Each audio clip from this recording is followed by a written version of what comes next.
नमस्कार जी। नमस्कार। क्या नाम है बहन जी आपका? ज्योति जांगीड़।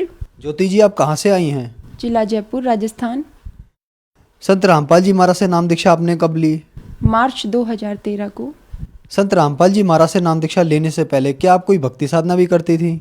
जी हाँ, मैं हिंदू धर्म में जो भी साधना हुआ करती थी वही सब किया करती थी। नवरात्रि के व्रत रखा करती थी, श्री कृष्ण जन्माष्टमी की व्रत रखा करती थी, 16 सोमवार के व्रत किया करती थी और श्याम जी में मेरी बहुत श्रद्धा थी। तो फिर संत रामपाल जी महाराज की शरण में आप कैसे आईं? संत रामपाल जी महाराज की शरण में आने का सबसे बड़ा कारण, मुझे एक भयंकर रोग था। मुझे 2013 में टाइफाइड हो गया था।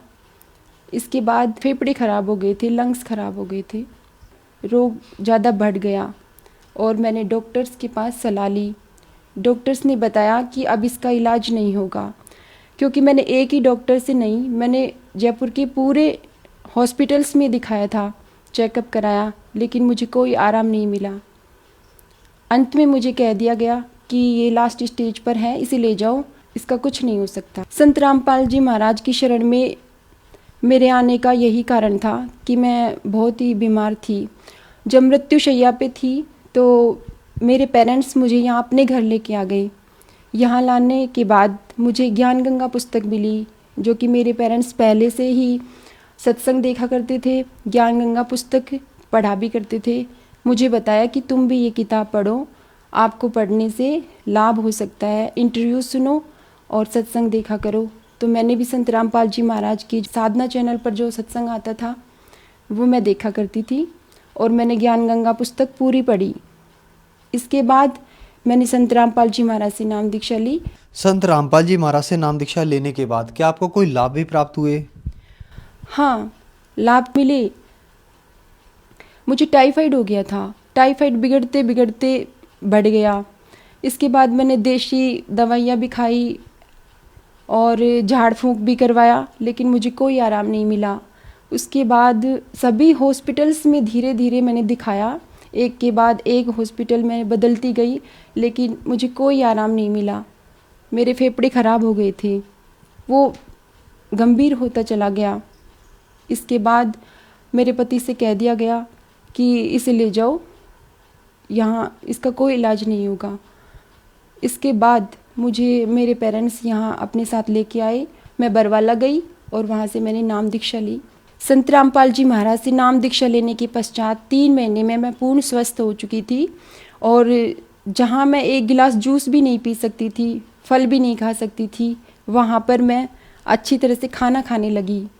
मैं 3 समय भरपेट खाना खाने लगी और कुछ ही दिनों में मेरी हालत बिल्कुल स्वस्थ हो गई थी। चूँकि डॉक्टरों ने बता दिया था कि यह ठीक नहीं होने वाली है, दोनों लंग्स मेरे ख़राब हो चुके थे, बावजूद इसके मैंने संत रामपाल जी महाराज से नाम दीक्षा लेने के पश्चात उस मंत्र में इतनी शक्ति थी कि मैं पूर्ण स्वस्थ हो गई। जबकि सब हैरान थे, मेरे रिश्तेदार, मेरे घर वाले सब हैरान हो गए कि इसको इतना बड़ा लाभ कैसे मिल गया, ये तो मृत्युशैया पे थी, इसकी तो मौत होने वाली थी। तो ये सबसे बड़ा चमत्कार हुआ। और इसके अलावा मेरे हस्बैंड, जिनको शराब पीने की आदत थी, संत रामपाल जी महाराज से नाम दीक्षा लेने के पश्चात मेरे हस्बैंड की जो शराब पीने की लत थी वो छूट गई और हमारे दोनों के बीच अनबन रहा करती थी, वो भी समाप्त हो चुकी थी। हम आर्थिक तंगी से भी गुजर रहे थे, वो भी धीरे धीरे समाप्त हो गई। तो जो श्रद्धालु आज आपको देख रहे हैं और कुछ लोग ऐसे हैं जो उम्मीद खो चुके हैं कि वो अब ठीक नहीं हो सकते, बीमार हैं, उनके लिए आप क्या कहना चाहेंगे? उनके लिए मैं ये कहना चाहूँगी कि आप निराश मत हो। आप संत रामपाल जी महाराज से नाम दीक्षा लो और उनके बताए हुए मंत्रों का जाप करो, उनके बताए हुए नियमों का पालन करो, फिर आप पूर्ण रूप से स्वस्थ हो सकते हैं। क्योंकि हमारे बहुत से भाई बहन भारी रोग से ग्रस्त थे, कोई कैंसर से, किसी की किडनियां फेल थी, किसी के लंग्स खराब हो चुके थे, सभी को लाभ मिला, सभी स्वस्थ हुए हैं। संत रामपाल जी महाराज से नाम दीक्षा कैसे ले सकते हैं? संत रामपाल जी महाराज से नाम दीक्षा लेने के लिए उनके सत्संगों का प्रसारण होता है दोपहर श्रद्धा चैनल पर 2 बजे सारथी चैनल पर शाम 6:30 बजे, साधना चैनल पर शाम 7:30 बजे। नीचे येलो बार पर उनके कुछ कॉन्टैक्ट्स नंबर होते हैं जो आश्रम के होते हैं, उन पर कॉन्टैक्ट कीजिए और नज़दीकी नामदान केंद्र से संपर्क करो और नाम दीक्षा लो, अपना कल्याण कराओ। धन्यवाद जी। नमस्कार।